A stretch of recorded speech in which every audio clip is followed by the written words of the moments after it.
Hello and welcome back है आप सभी का इनफाइनाइट ट्रेडिंग हब चैनल पर। तो आज हम डिस्कस करेंगे chapter number 9 accounting and taxation. NISM 8 series का हमारा ये चैप्टर नंबर 9 होगा और इसके बाद और एक बाकी है, तो ये भी सीरीज हमारी कंप्लीट हो जाएगी। उसके बाद एनआईएसएम 7 वगैरह सब धीरे धीरे आएगा। और चैप्टर नंबर 9 आने के लिए इतनी देरी क्यों हो गई? क्योंकि मैं बीमार था और आज भी आवाज़ में थोड़ा सा आपको अलग लग रहा होगा। तो यही बात है, बीमारी की वजह से मैं आजकल बहुत दूर रहा हूँ, मतलब सोशल मीडिया यूट्यूब से। तो कोई बात नहीं, बाकी की वीडियो भी जल्दी जल्दी आ जाएंगे। तो शुरू करते हैं बिना किसी देरी के, आ जाते हैं पहले क्वेश्चन पे। According to accounting standard 11, how should premium discount on forward contracts for hedging be treated? So इसका जो आंसर रहेगा, amortize over the life of the contract. So next question है, in hedging forward contract, how is exchange difference recognized? So इसका जो answer रहेगा, recognize in the profit and loss statement of the year। क्या hedging forward contract exchange difference का हर recognize होगा profit and loss statement of the year। Next question है, how are profit or loss from the cancellation or renewal of the forward contract for hedging accounted? So defer to the balance sheet, ignore accounting purposes, amortize over the life of the contract, and recognize in the मतलब यहाँ पे profit and loss statement of the year. So इसका जो answer रहेगा, recognize in the profit and loss statement of the year। so spelling mistake है यहाँ पे, समझ लो। नेक्स्ट क्वेश्चन है, फॉर ट्रेडिंग और speculation forward contracts, how are gains or losses determined at the year end? Difference between contract rate and spot rate, difference between spot rate and contract initiation year end, difference between contract rates previous year in valuation rate, and difference between forward rates are as per the contract and the forward rate year end for the remaining maturity period। So simply इसका answer क्या रहेगा, difference between forward per so remaining maturity period। So next question है, each client is required to pay initial margin the trading members or clearing members as determined by the clearing corporation as per its bylaws, regulation of its exchange, stock, future contracts, all of the above। So इसका जो answer रहेगा all of the above। Next question है, how should the initial margin paid for entering into an equity index or stock future contracts be accounted for? So जो इसका answer रहेगा,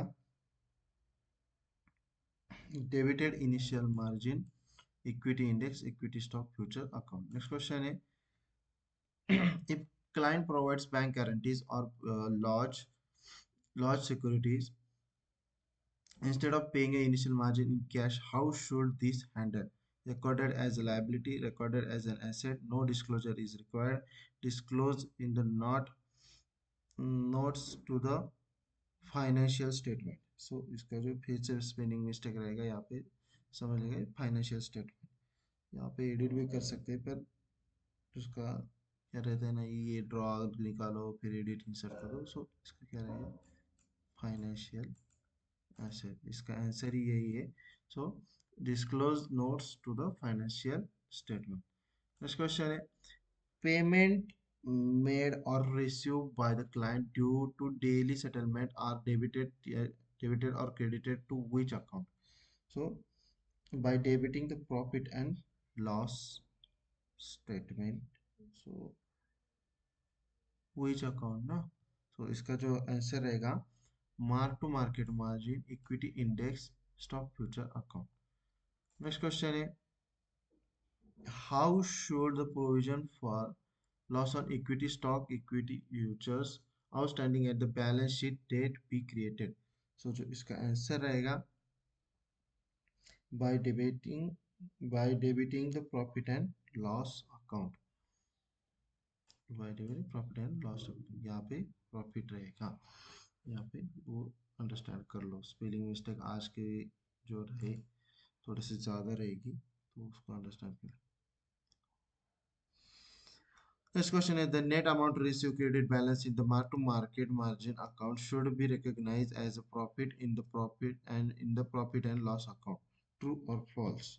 So यहाँ पे answer आएगा false. Next question है dot entry should be made if loss on the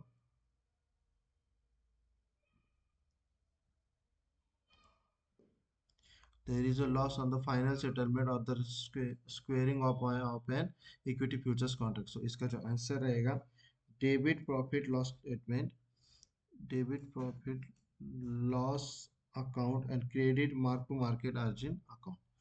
Next question है which account should the seller or writer of an option debit for the initial margin paid at the inception of the contract. So इसका जो answer रहेगा equity index stock option margin account. Next question है what happens to the initial margin if there is excess after adjustment the unpaid amount by the client. It remains the same, transfer to another account, it forfeited. So जो इसका answer रहेगा it is release. Next question है at the balance sheet date the balance is the deposit for the mark to market margin account should be shown under the head non current asset. So true or false? So इसका जो answer रहेगा false. Next question है if there is a opening balance in the provision for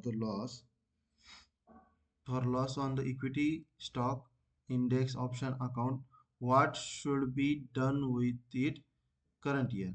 Carry forward to the next year, write it off, adjust it against the current year provision. So इसका answer रहेगा adjust it against the current year provision.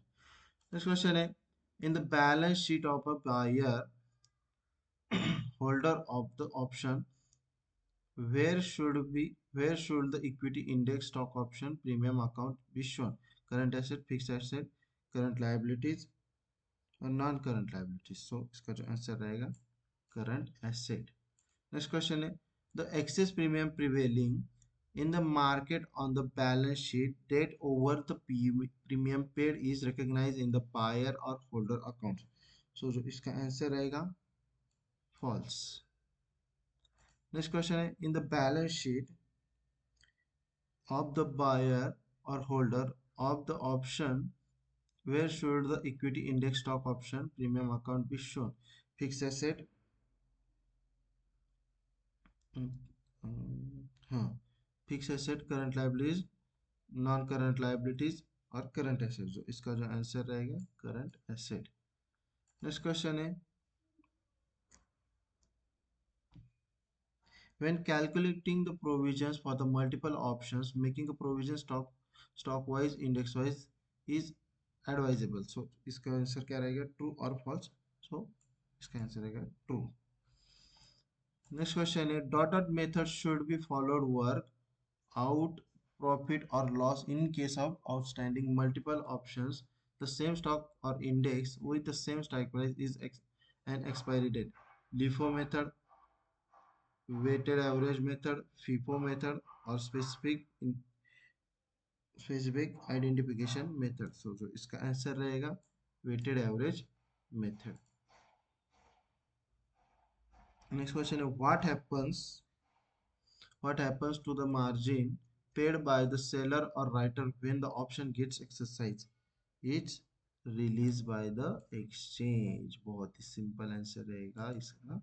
Next question है on the exercise of an option buyer or holder will be recognized the favorable difference between the final settlement price and strike price as a loss. So true or false?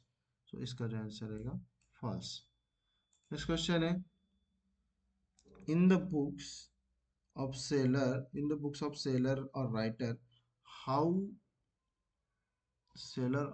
how is the premium received for an option recognized as an income, as an expense, as a liability or as an asset. So इसका जो answer क्या रहेगा, book किया हुआ profit और something क्या रहेगा, as an income रहेगा।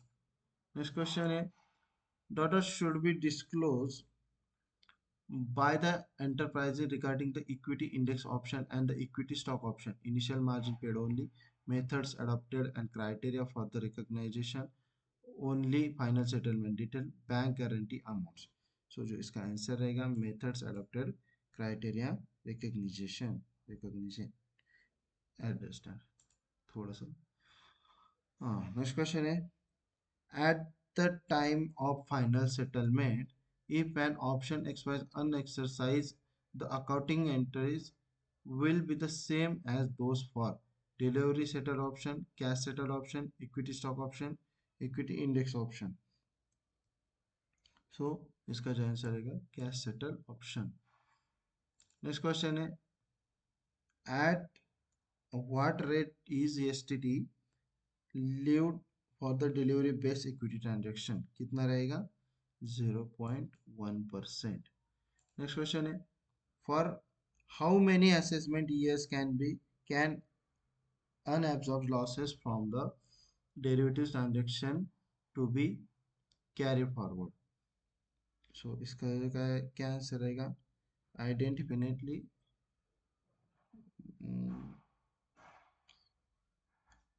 indefinitely, 5 years, 10 years, 8 years।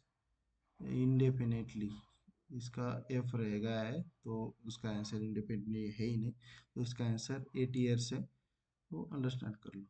Next question है, what is the rate of taxation under the presumptive scheme of taxation derivative trading under the section 44AD?